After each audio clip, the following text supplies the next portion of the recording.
You didn't wake up to a normal day. You woke up to a new era and didn't even know it. That was the day the West lost control over India. And it didn't make a sound. Not in headlines, not in breaking news, but it happened, and nothing's been the same since. There are moments in history that don't announce themselves with trumpets or fireworks, but they change everything. This was one of those moments. For over 2 centuries, the Western world wrote the script for India. Economically, culturally, politically. From the East India Company to the IMF, from colonialism to neoliberalism, the narrative was clear. India was to follow, not lead, react, not initiate, but that era ended. Decisively, on a day many people missed. And here's the shocking truth. It wasn't the day of a dramatic election or a huge protest. It wasn't even the result of one single decision. It was a psychological tipping point, a silent internal revolution, where India stopped asking for permission and started acting with conviction. Let's be crystal clear. This turning point wasn't just about independence from colonial rule. That happened in 1947. This was something different. This was when India realized it didn't need external validation anymore. Not from the World Bank, not from Silicon Valley, not from the New York Times. It was when India outgrew its imposed limitations and started showing the world that it had outgrown the West's outdated assumptions about it. The West had controlled India through more than just economic levers. They'd controlled the narrative. India was developing, corrupt, chaotic, in need of reform. But suddenly, India wasn't buying that anymore. So when exactly did this shift happen? It wasn't one day. It was a cluster of events and an unshakable rise in national confidence, all culminating in a visible shift in behavior. Take, for example, India's response to global pressure on energy deals.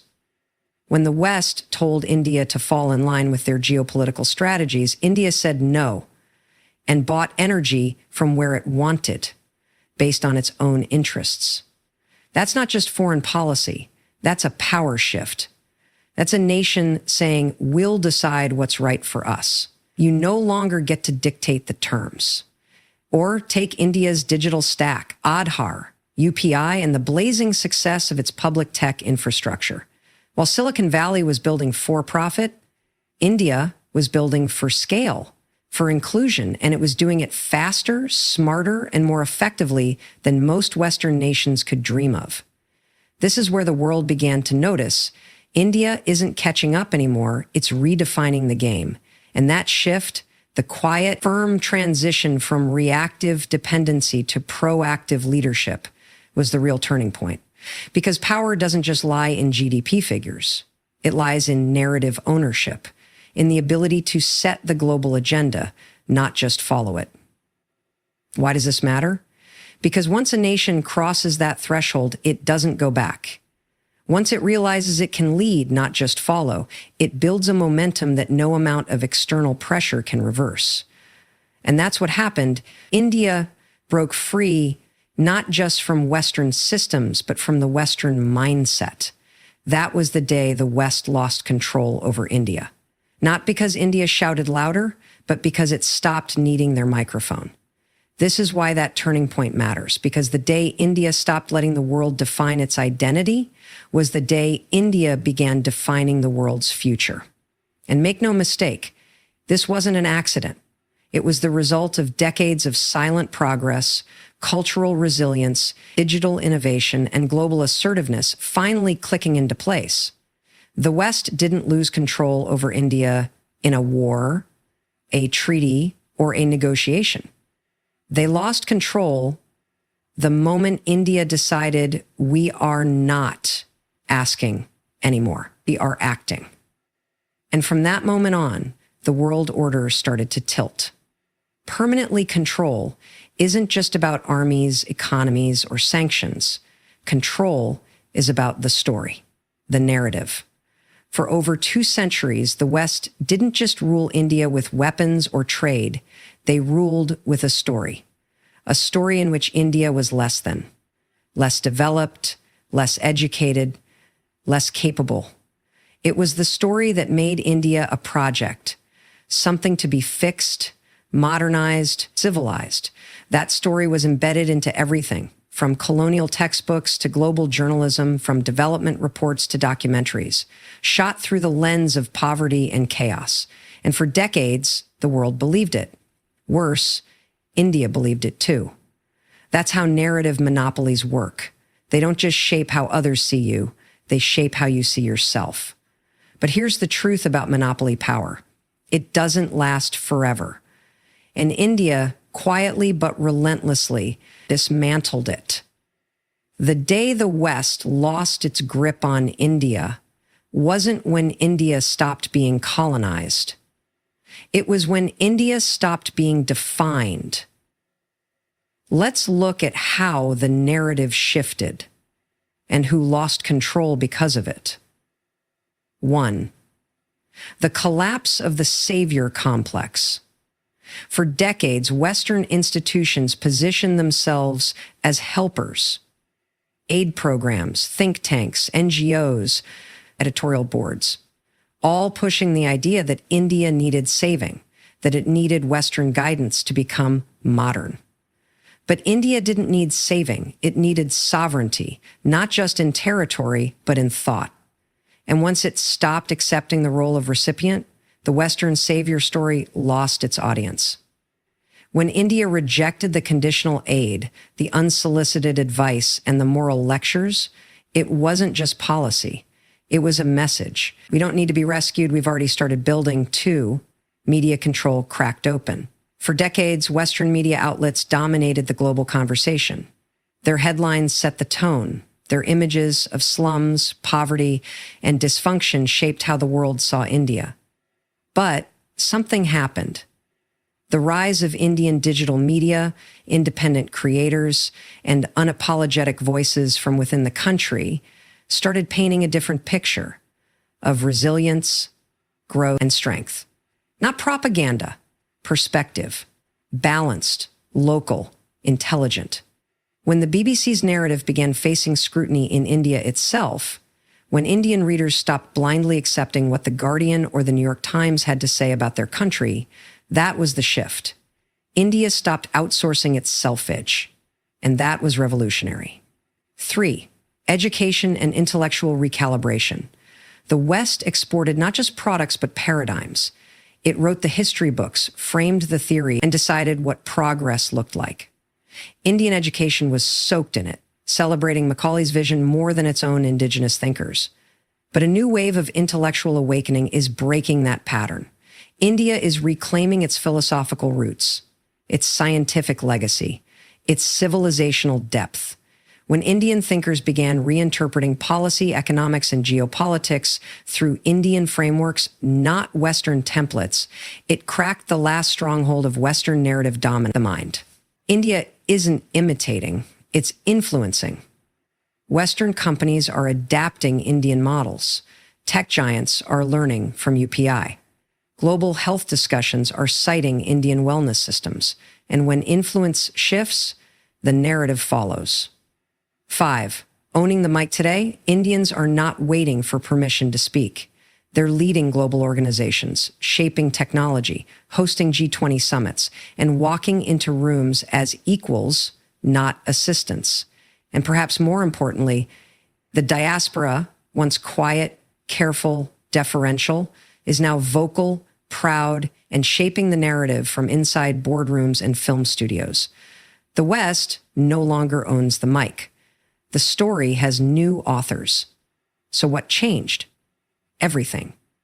The monopoly on India's image, voice, and role has shattered. The West no longer gets to say who India is. That power is now back where it belongs, in Indian hands. And once a country controls its own story, it becomes unstoppable. That's why this was the second death blow to Western control. They lost the power to define us. And without that power, nothing else holds. That was the end of the narrative monopoly. That was the day India stopped being a chapter in someone else's book and started writing its own. Power doesn't just shift when someone loses it. It shifts when someone claims it. For decades, India's strength was underestimated. Not because it wasn't there, but because it was buried. Buried under centuries of foreign rule, external influence, borrowed models, and self-doubt. But the moment India stopped outsourcing its potential and started unlocking what was already within, the real shift happened. And that was the rise of indigenous power, power that comes from within, not borrowed from outside. Let's break that down. 1, from dependence to self-reliance, not just a slogan, a movement. For years, the West conditioned India to think progress came from outside.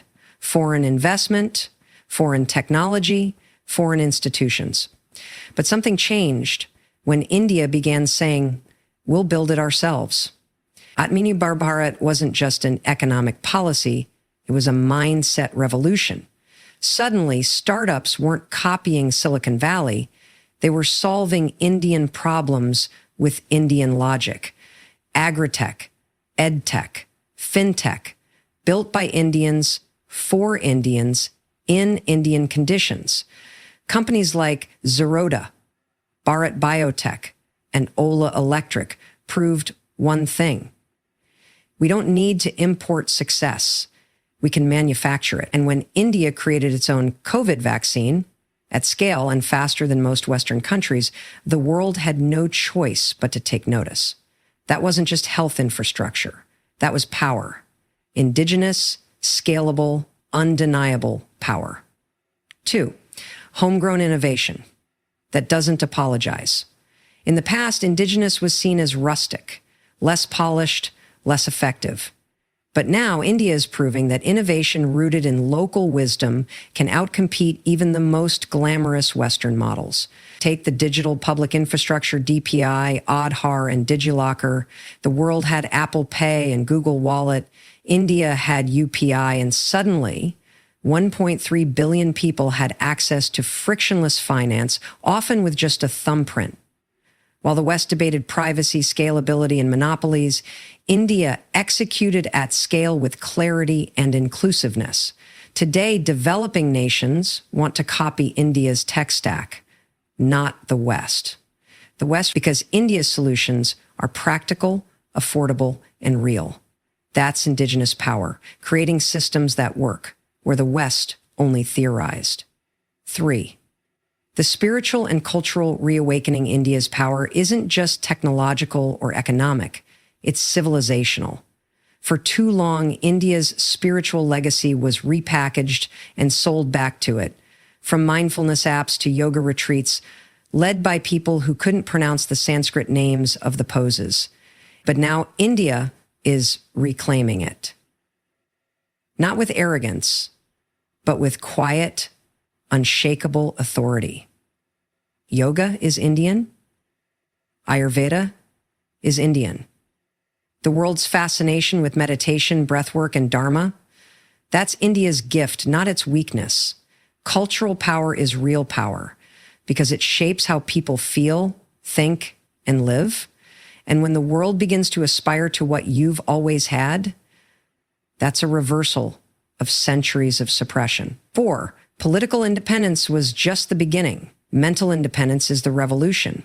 India has been politically free since 1947, but true freedom, mental freedom, began when Indians started believing they could lead on their own terms. That's what we're seeing today. A young, unapologetic generation that's not afraid to challenge legacy systems, question old loyalties, or reject the idea that foreign is always better. From homegrown creators on YouTube challenging Western media narratives to rural entrepreneurs running solar microgrids off the beaten path, to the Indian Space Research Organization, ISRO, landing a mission near the moon's south pole, something no Western nation had done. This isn't symbolic, this is structural. And it's happening from the ground up. 5, what this means. India no longer needs a crutch. Indigenous power is about not needing permission, not needing validation.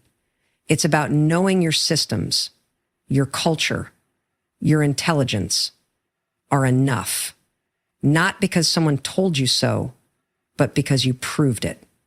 That's what happened when India went from being the world's back office to becoming the brain, the builder, and the leader. And here's the truth. The West is just beginning to realize you can't control a nation that doesn't need you anymore. India isn't rising because of handouts or borrowed ideas. India is rising because it remembered who it was. And that, right there, was the moment of no return. For centuries, the center of global economic gravity was anchored in the West, first in Europe, then in America. They didn't just lead economies, they designed the rules. They created the financial systems, set the trade standards, issued the dominant currencies, and dictated the flow of investment. But here's the truth they didn't expect to face, that gravity is shifting, and it's not subtle, it's tilting, fast, firm, and permanently toward India. This isn't about projections. It's not a maybe. It's already happening, and the West is watching, not from the driver's seat, but from the passenger side, struggling to understand how it lost control. Let's break down what this shift really looks like and why it's irreversible. 1. India, from emerging market to unignorable power. Once dismissed as potential, India is now performance. Once seen as a support system, India is now central infrastructure. In 2023, India officially became the world's 5th largest economy, overtaking the UK, its former colonial ruler. Symbolic? Yes, but also deeply real. Because that wasn't a one-time spike. It was momentum. With a youthful population, rising disposable income, a booming middle class, and the world's largest talent pipeline. India isn't the next big thing. It is the big thing.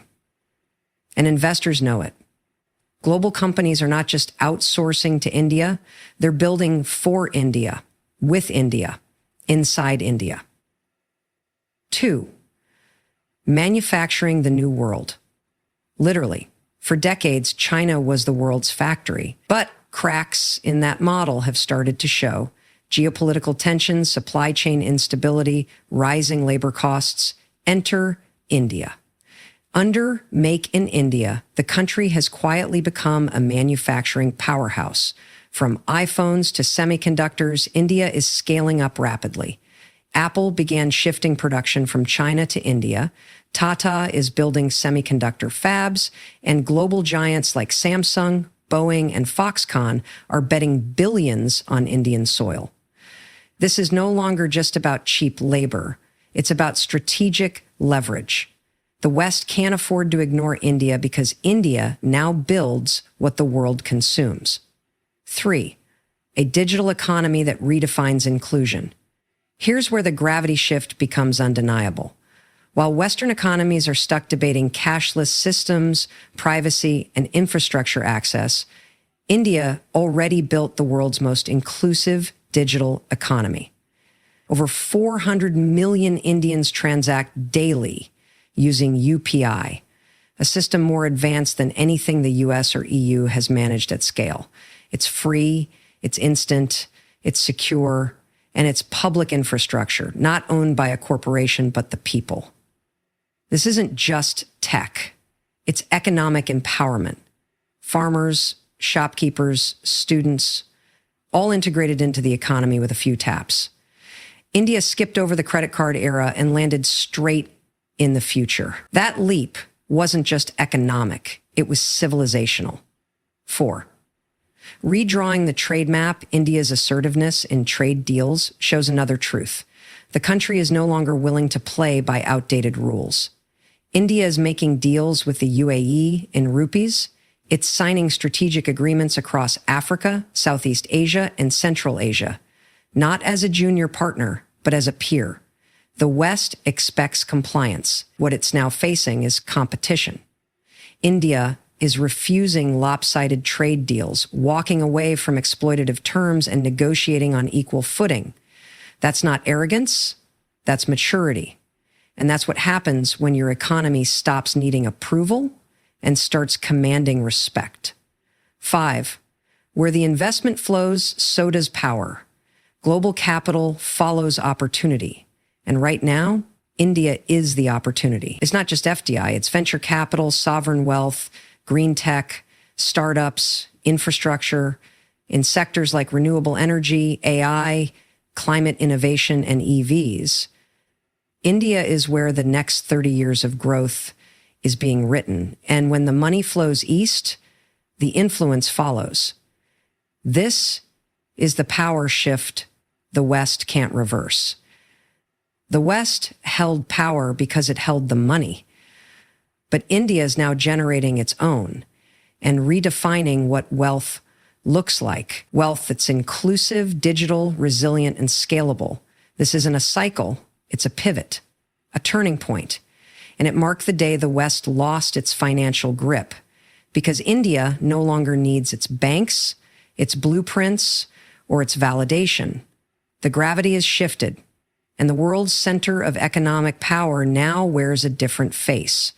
Bold, brown, and unmistakably Indian. Let's be honest, for most of modern history, India wasn't just treated as a subordinate in geopolitics, it often acted like one.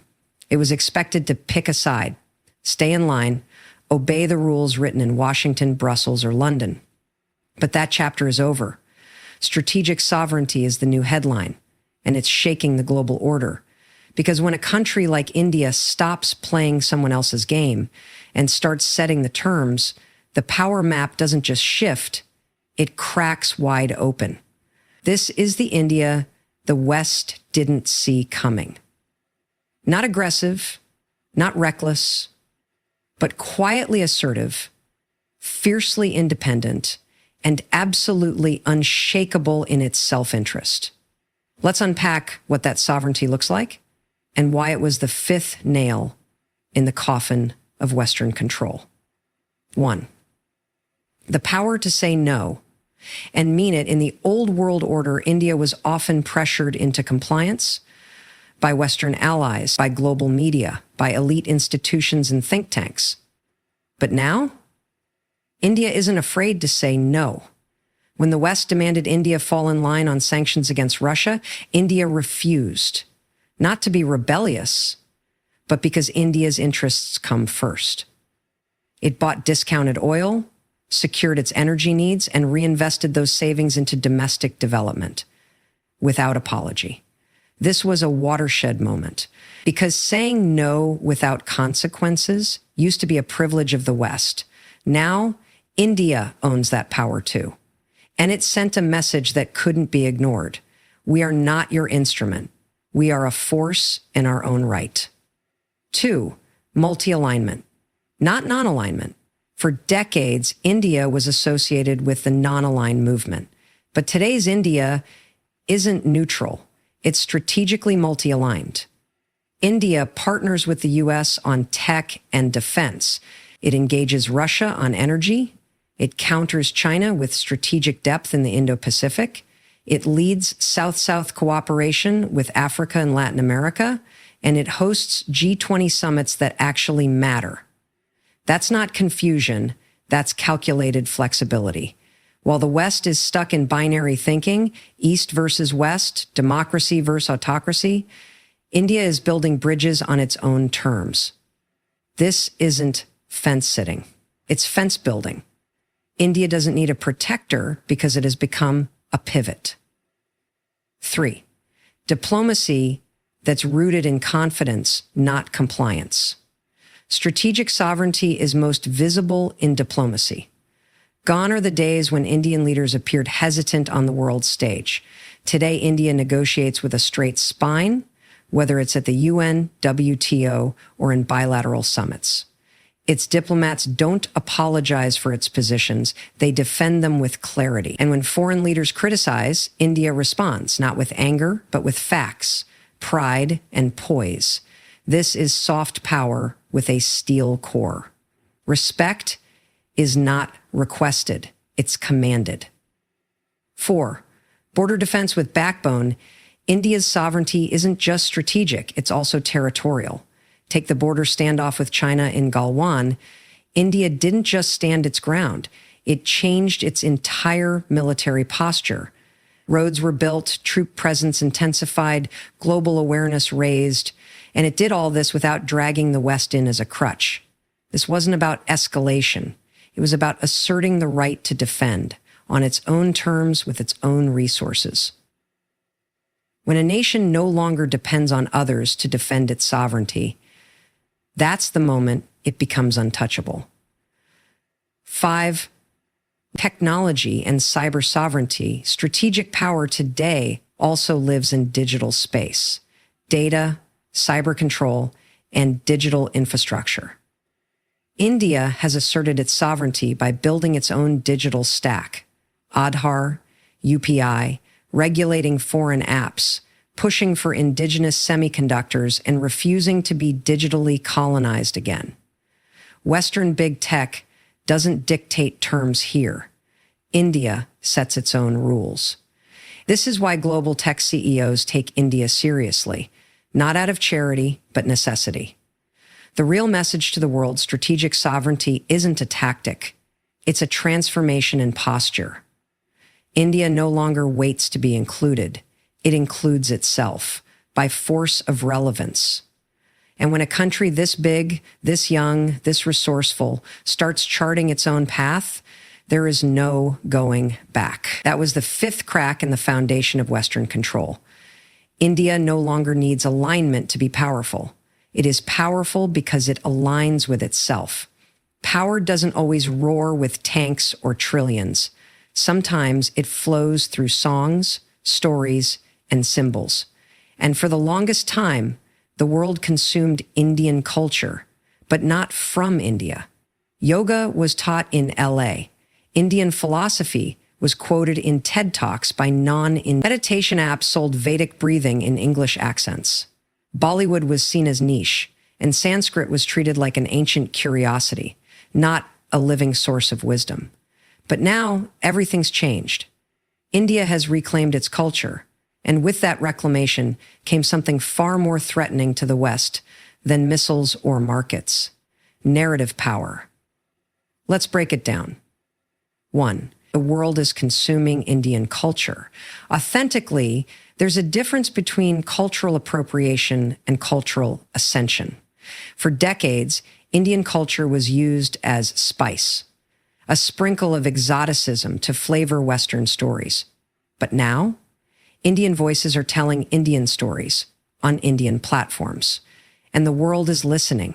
From global music charts filled with Indian beats to Netflix and Prime pushing series with Indian leads, Indian languages and Indian mythologies to films like RRR, winning international awards, not because they mimic Hollywood, but because they refuse to mimic. India's cultural exports are no longer diluted. They're defiant, proudly Indian, and they're being embraced without compromise. This is not cultural fusion. This is cultural dominance, done gracefully. Its history rewritten, its philosophies cherry-picked, its contributions minimized. The British, for instance, portrayed India as backward, chaotic, and dependent, a land civilized by colonization. But now, India is rewriting the script, from YouTube channels breaking down real Indian history to best-selling books on ancient Indian science, dharmic thought, and philosophy, to scholars and creators unapologetically explaining Vedas, Upanishads, and Ramayana with precision and pride. India is no longer waiting for validation. It's owning the narrative on its own terms. And when you control the narrative, you control perception. And when you control perception, you control influence. 3, the Dharma Renaissance. This isn't just pop culture. This is a civilizational revival.